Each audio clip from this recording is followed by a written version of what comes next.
श्रीरुद्रकवचं प्रणम्य शिरसा देवं स्वयंभुं परमेश्वरम् एकं सर्वगतं देवं सर्वदेवमयं विभुं रुद्रवर्म प्रवक्ष्यामि अङ्गप्राणस्य रक्षये। अहोरात्रमयं देवं रक्षार्थं निर्मितं पुरा रुद्रो मे चाग्रतः पातु पातु पार्श्वौ हरस्तथा शिरो मे ईश्वरः पातु ललाटं नीललोहितः नेत्रयोस्त्र्यम्बकः पातु मुखं पातु महेश्वरः कर्णयोः पातु मे शम्भुः नासिकायां सदाशिवः वागीशः पातु मे जिह्वाम् ओष्ठौ पात्वम्बिकापतिः श्रीकण्ठः पातु मे ग्रीवां बाहूंश्चैव पिनाग्धृत हृदयं मे महादेव ईश्वरो व्याप्तस्थानान्तरं नाभिं कटिं च वक्षश्च पातु सर्वम् उमापतिः बाहुमध्यान्तरं चैव सूक्ष्मरूपः सदाशिवः स्वरं रक्षतु सर्वेषु गात्राणि च यथाक्रमं वज्रशक्तिधरं चैव पाशाङ्कुशधरं तथा गण्डशूलधरं नित्यं रक्षतु त्रिदशेश्वरः प्रस्थानेषु पदे चैव वृक्षमूले नदीतटे सन्ध्यायां राजभवने विरूपाक्षस्तु पातु मां शीतोष्णादथ कालेषु तुहिन द्रुमकण्टके निर्मनुष्ये समे मार्गे त्राहि मां वृषभध्वज।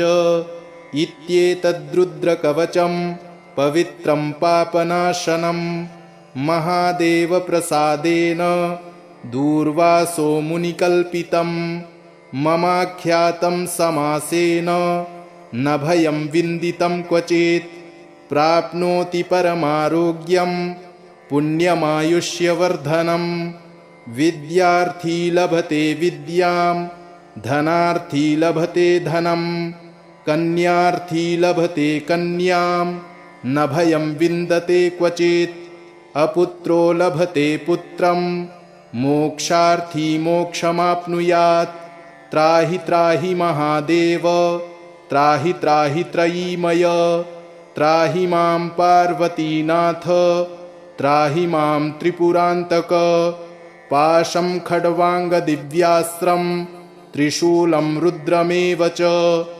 नमस्करोमि देवेश त्राहि मां जगदीश्वर शत्रुमध्ये सभामध्ये ग्राममध्ये गृहान्तरे गमनागमने चैव त्राहि मां भक्तवत्सल त्वं चित्तं त्वं मानसं च त्वं बुद्धिस्त्वं परायणं कर्मणा मनसा चैव त्वं बुद्धिश्च यथा सदा ज्वरभयं छिन्दि सर्वज्वर भयं छिन्दि ग्रहभयं छिन्दि सर्वशत्रुन्निवर्त्यापि सर्वव्याधिनिवारणं रुद्रलोकं स गच्छति रुद्रलोकं स गच्छत्योन्नम इति श्रीशिवरक्षास्तोत्रं चरितं देवदेवस्य महादेवस्य पावनम् अपारं परमोदारं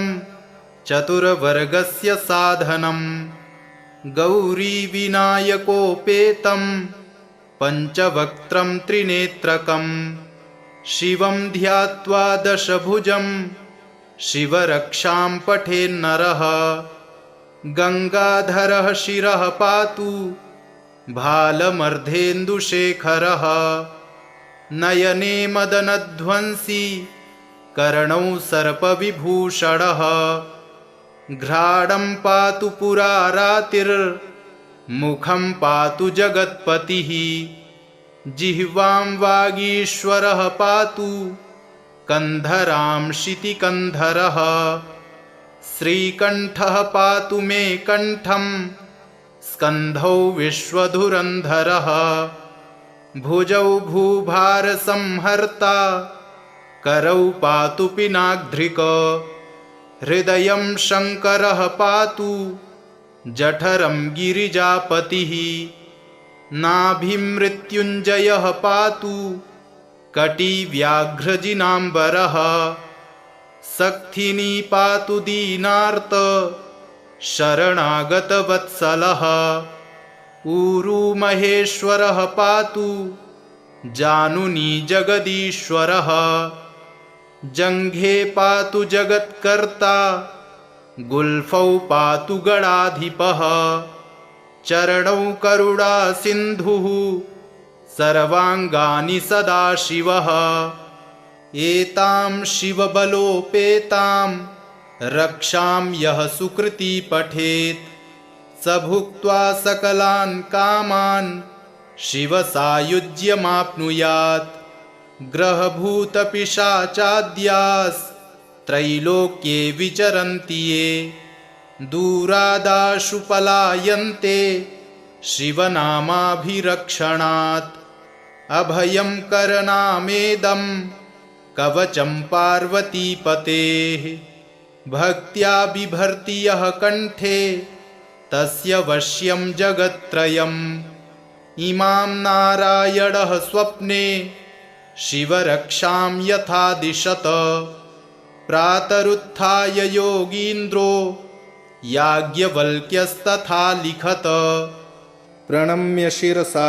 देवं स्वयंभुं परमेश्वरम् एकं सर्वगतं देवं सर्वदेवमयं विभुं रुद्रवर्म प्रवक्ष्यामि अङ्गप्राणस्य रक्षये अहोरात्रमयं देवं रक्षार्थं निर्मितं पुरा रुद्रो मे चाग्रतः पातु पातु पार्श्वौ हरस्तथा शिरो मे ईश्वरः पातु ललाटं नीललोहितः नेत्रयोस्त्र्यम्बकः पातु मुखं पातु महेश्वरः कर्णयोः पातु मे शम्भुः नासिकायां सदाशिवः वागीशः पातु मे जिह्वाम् ओष्ठौ पात्वम्बिकापतिः श्रीकण्ठः पातु मे ग्रीवां बाहूंश्चैव पिनाधृत हृदयं मे महादेव ईश्वरो व्याप्तस्थानान्तरं नाभिं कटिं च वक्षश्च पातु सर्वम् उमापतिः बाहुमध्यान्तरं चैव सूक्ष्मरूपः सदाशिवः स्वरं रक्षतु सर्वेषु गात्राणि च यथाक्रमम् वज्रशक्तिधरं चैव पाशाङ्कुशधरं तथा गण्डशूलधरं नित्यं रक्षतु त्रिदशेश्वरः प्रस्थानेषु पदे चैव वृक्षमूले नदीतटे सन्ध्यायां राजभवने विरूपाक्षस्तु पातु मां शीतोष्णादथ कालेषु तुहिन द्रुमकण्टके निर्मनुष्ये समे मार्गे त्राहि मां वृषभध्वज इत्येतद्रुद्रकवचं पवित्रं पापनाशनं महादेवप्रसादेन दूर्वासो मुनिकल्पितं ममाख्यातं समासेन न भयं विन्दितं क्वचित् प्राप्नोति परमारोग्यं पुण्यमायुष्यवर्धनं विद्यार्थी लभते विद्यां धनार्थी लभते धनं कन्यार्थी लभते कन्यां न भयं विन्दते क्वचित् अपुत्रो लभते पुत्रं मोक्षार्थी मोक्षमाप्नुयात् त्राहि त्राहि महादेव त्राहि त्राहि त्रयीमय त्राहि मां पार्वतीनाथ त्राहि मां त्रिपुरान्तक पाशं खड्वाङ्गदिव्यास्त्रं त्रिशूलं रुद्रमेव च नमस्करोमि देवेश त्राहि मां जगदीश्वर शत्रुमध्ये सभामध्ये ग्राममध्ये गृहान्तरे गमनागमने चैव त्राहि मां भक्तवत्सल त्वं चित्तं त्वं मानसं च त्वं बुद्धिस्त्वं परायणं कर्मणा मनसा चैव त्वं बुद्धिश्च यथा सदा ज्वरभयं छिन्दि सर्वज्वर भयं छिन्दि ग्रहभयं छिन्दि सर्वशत्रुन्निवर्त्यापि सर्वव्याधिनिवारणं रुद्रलोकं स गच्छति रुद्रलोकं स गच्छत्योन्नम इति। चरितं देवदेवस्य महादेवस्य पावनम् अपारं परमोदारं चतुर्वर्गस्य साधनं गौरीविनायकोपेतं पञ्चवक्त्रं त्रिनेत्रकं शिवं ध्यात्वा दशभुजं शिवरक्षां पठेन्नरः गङ्गाधरः शिरः पातु भालमर्धेन्दुशेखरः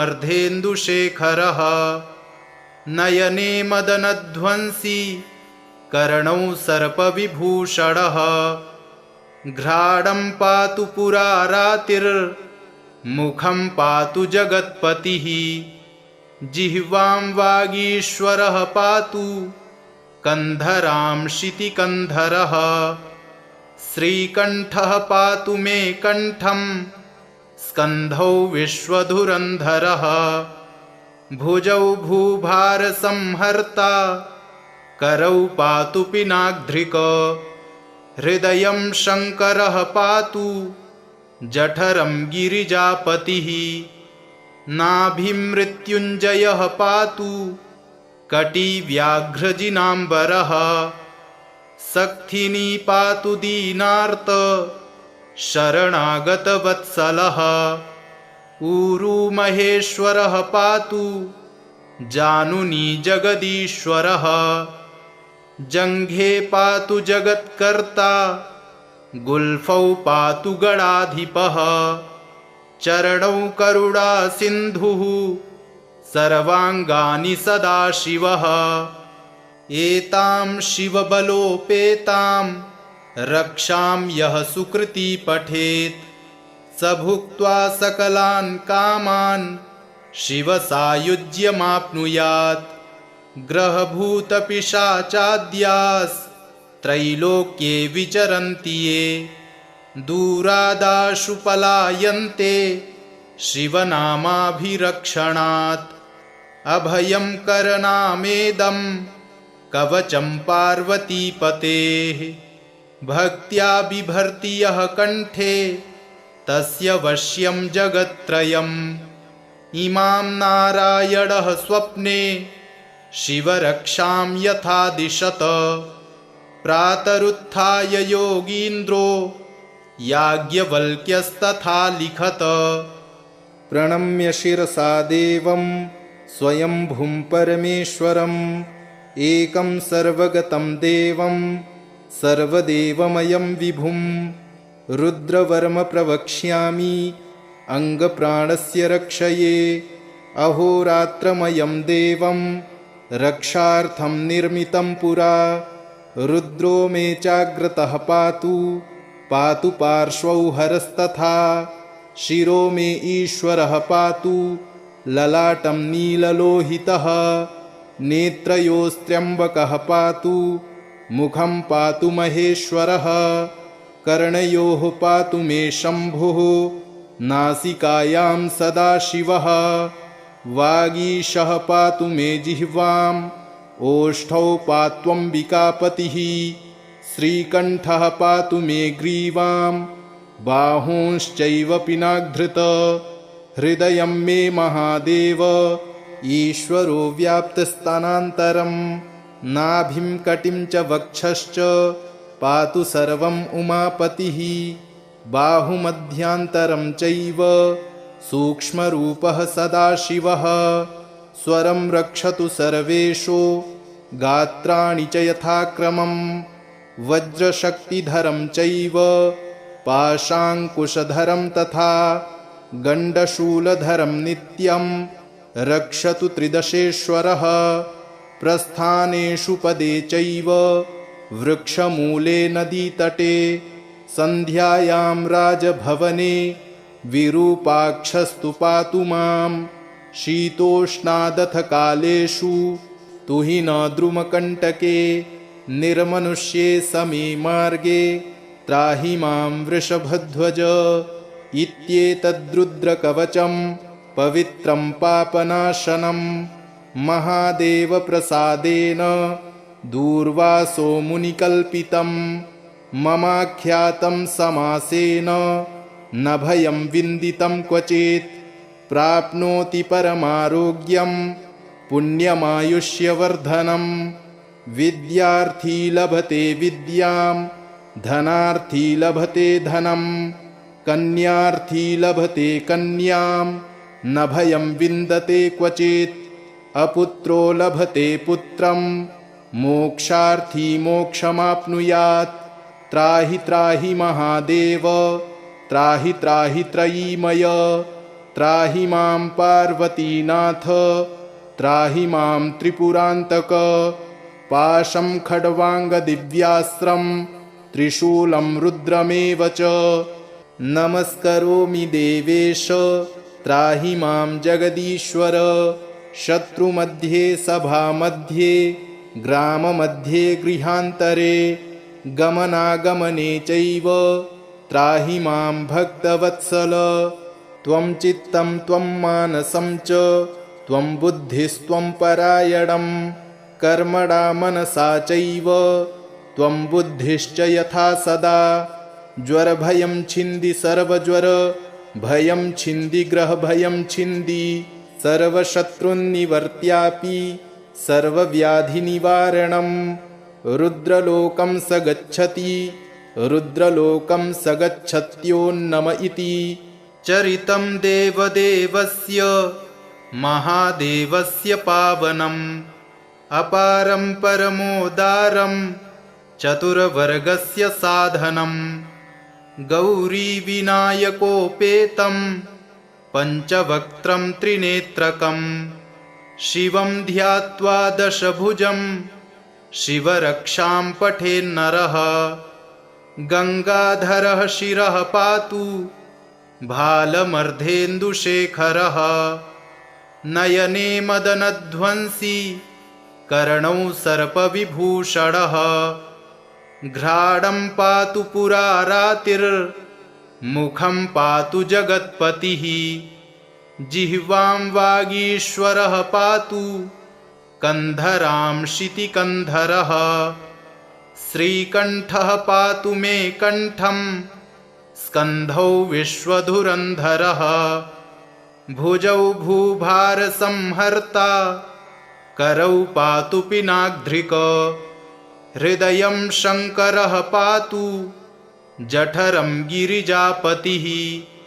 नाभिमृत्युञ्जयः पातु कटिव्याघ्रजिनाम्बरः। सक्थिनी पातु दीनार्त शरणागतवत्सलः। ऊरुमहेश्वरः पातु जानुनी जगदीश्वरः। जङ्घे पातु जगत्कर्ता गुल्फौ पातु गणाधिपः। चरणौ करुणासिन्धुः सर्वाङ्गानि सदाशिवः। एतां शिवबलोपेतां रक्षां यः सुकृती पठेत् स भुक्त्वा सकलान् कामान् शिवसायुज्यमाप्नुयात्। ग्रहभूतपिशाचाद्यास्त्रैलोक्ये विचरन्ति ये दूरादाशु पलायन्ते शिवनामाभिरक्षणात्। अभयं करनामेदं कवचं पार्वतीपतेः। भक्त्या बिभर्ति यः कण्ठे तस्य वश्यं जगत्त्रयम्। इमां नारायणः स्वप्ने शिवरक्षां यथा दिशत। प्रातरुत्थाय योगीन्द्रो याज्ञवल्क्यस्तथा लिखत। प्रणम्य शिरसा देवं स्वयंभुं परमेश्वरम्। एकं सर्वगतं देवं सर्वदेवमयं विभुं। रुद्रवर्म प्रवक्ष्यामि अङ्गप्राणस्य रक्षये। अहोरात्रमयं देवं रक्षार्थं निर्मितं पुरा। रुद्रो मे चाग्रतः पातु पातु पार्श्वौ हरस्तथा। शिरो मे ईश्वरः पातु ललाटं नीललोहितः। नेत्रयोस्त्र्यम्बकः पातु मुखं पातु महेश्वरः। कर्णयोः पातु मे शम्भुः नासिकायां सदाशिवः। वागीशः पातु मे जिह्वाम् ओष्ठौ पात्वम्बिकापतिः। श्रीकण्ठः पातु मे ग्रीवां बाहूंश्चैव पिनाधृत। हृदयं मे महादेव ईश्वरो व्याप्तस्थानान्तरम्। नाभिं कटिं च वक्षश्च पातु सर्वम् उमापतिः। बाहुमध्यान्तरं चैव सूक्ष्मरूपः सदाशिवः। स्वरं रक्षतु सर्वेषु गात्राणि च यथाक्रमम्। वज्रशक्तिधरं चैव पाशाङ्कुशधरं तथा। गण्डशूलधरं नित्यं रक्षतु त्रिदशेश्वरः। प्रस्थानेषु पदे चैव वृक्षमूले नदीतटे। सन्ध्यायां राजभवने विरूपाक्षस्तु पातु मां। शीतोष्णादथ कालेषु तुहिन द्रुमकण्टके। निर्मनुष्ये समे मार्गे त्राहि मां वृषभध्वज। इत्येतद्रुद्रकवचं पवित्रं पापनाशनं। महादेवप्रसादेन दूर्वासो मुनिकल्पितं। ममाख्यातं समासेन न भयं विन्दितं क्वचित्। प्राप्नोति परमारोग्यं पुण्यमायुष्यवर्धनम्। विद्यार्थी लभते विद्यां धनार्थी लभते धनं। कन्यार्थी लभते कन्यां न भयं विन्दते क्वचित्। अपुत्रो लभते पुत्रं मोक्षार्थी मोक्षमाप्नुयात्। त्राहि त्राहि महादेव त्राहि त्राहि त्रयीमय। त्राहि मां पार्वतीनाथ त्राहि मां त्रिपुरान्तक। पाशं खड्वाङ्गदिव्यास्त्रं त्रिशूलं रुद्रमेव च।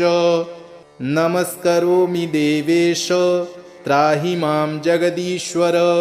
शत्रुमध्ये सभामध्ये ग्राममध्ये गृहान्तरे। गमनागमने चैव त्राहि मां भक्तवत्सल। त्वं चित्तं त्वं मानसं च त्वं बुद्धिस्त्वं परायणं। कर्मणा मनसा चैव त्वं बुद्धिश्च यथा सदा। ज्वरभयं छिन्दि सर्वज्वर भयं छिन्दि ग्रहभयं छिन्दि। सर्वशत्रुन्निवर्त्यापि सर्वव्याधिनिवारणम्। रुद्रलोकं स गच्छति रुद्रलोकं स गच्छत्योन्नम इति। चरितं देवदेवस्य महादेवस्य पावनम्। अपारं परमोदारं चतुर्वर्गस्य साधनम्। गौरीविनायकोपेतं पञ्चवक्त्रं त्रिनेत्रकं। शिवं ध्यात्वा दशभुजं शिवरक्षां पठेन्नरः। गङ्गाधरः शिरः पातु भालमर्धेन्दुशेखरः। नयने मदनध्वंसी कर्णौ सर्पविभूषणः। घ्राणं पातु पुरारातिर्मुखं पातु जगत्पतिः। जिह्वां वागीश्वरः पातु कन्धरां शितिकन्धरः। श्रीकण्ठः पातु मे कण्ठं स्कन्धौ विश्वधुरन्धरः। भुजौ भूभारसंहर्ता करौ पातु पिनाग्ध्रिक। हृदयं शङ्करः पातु जठरं गिरिजापतिः। नाभिं मृत्युञ्जयः पातु कटिव्याघ्रजिनाम्बरः। सक्थिनी पातु दीनार्त शरणागतवत्सलः।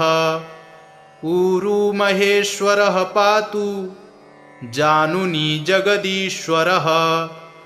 जङ्घे पातु जगत्कर्ता गुल्फौ पातु गणाधिपः चरणौ करुणा सिन्धुः सर्वाङ्गानि सदाशिवः एतां शिवबलोपेतां रक्षां यः सुकृती पठेत् स भुक्त्वा सकलान् कामान् शिवसायुज्यमाप्नुयात् ग्रहभूतपिशाचाद्यास्त्रैलोक्ये विचरन्ति ये दूरादाशु पलायन्ते शिवनामाभिरक्षणात् अभयं करनामेदं कवचं पार्वतीपतेः भक्त्या बिभर्ति यः कण्ठे तस्य वश्यं जगत्त्रयम् इमां नारायणः स्वप्ने शिवरक्षां यथा दिशत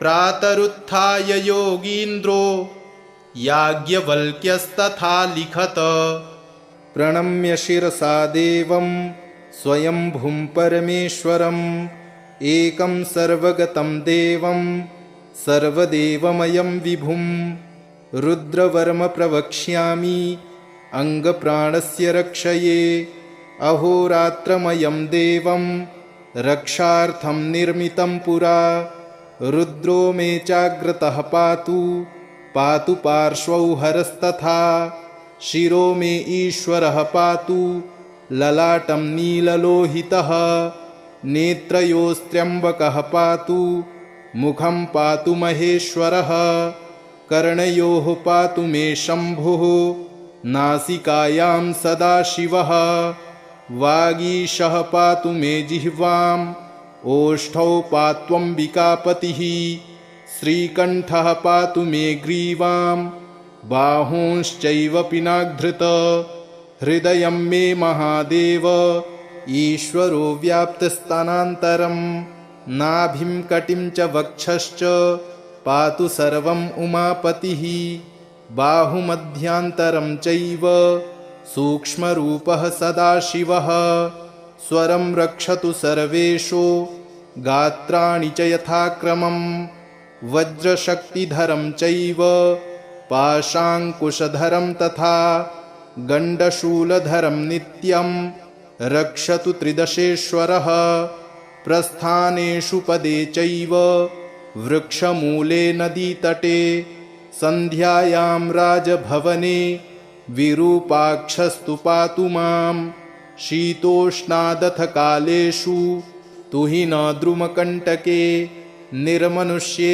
समे मार्गे त्राहि मां वृषभध्वज इत्येतद्रुद्रकवचं पवित्रं पापनाशनं महादेवप्रसादेन दूर्वासो मुनिकल्पितं ममाख्यातं समासेन न भयं विन्दितं क्वचित् प्राप्नोति परमारोग्यं पुण्यमायुष्यवर्धनं विद्यार्थी लभते विद्यां धनार्थी लभते धनं कन्यार्थी लभते कन्यां न भयं विन्दते क्वचित् अपुत्रो लभते पुत्रं मोक्षार्थी मोक्षमाप्नुयात् त्राहि त्राहि महादेव त्राहि त्राहि त्रयीमय त्राहि मां पार्वतीनाथ त्राहि मां त्रिपुरान्तक पाशं खड्वाङ्गदिव्यास्त्रं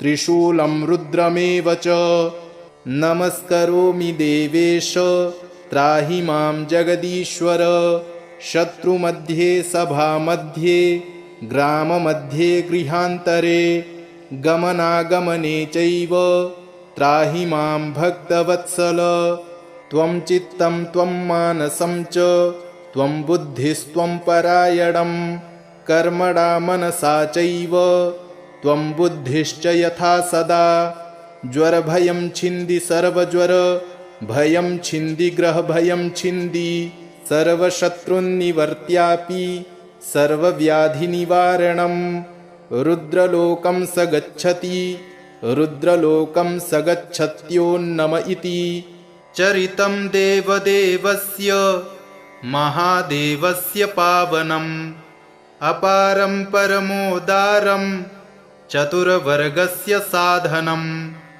गौरीविनायकोपेतं पञ्चवक्त्रं त्रिनेत्रकं शिवं ध्यात्वा दशभुजं शिवरक्षां पठेन्नरः। गङ्गाधरः शिरः पातु भालमर्धेन्दुशेखरः। नयने मदनध्वंसी कर्णौ सर्पविभूषणः। घ्राणं पातु पुरारातिर्मुखं पातु जगत्पतिः।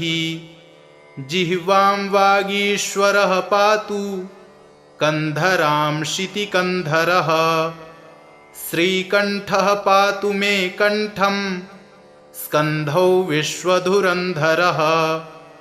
भुजौ भूभारसंहर्ता करौ पातु पिनाग्ध्रिक। हृदयं शङ्करः पातु जठरं गिरिजापतिः।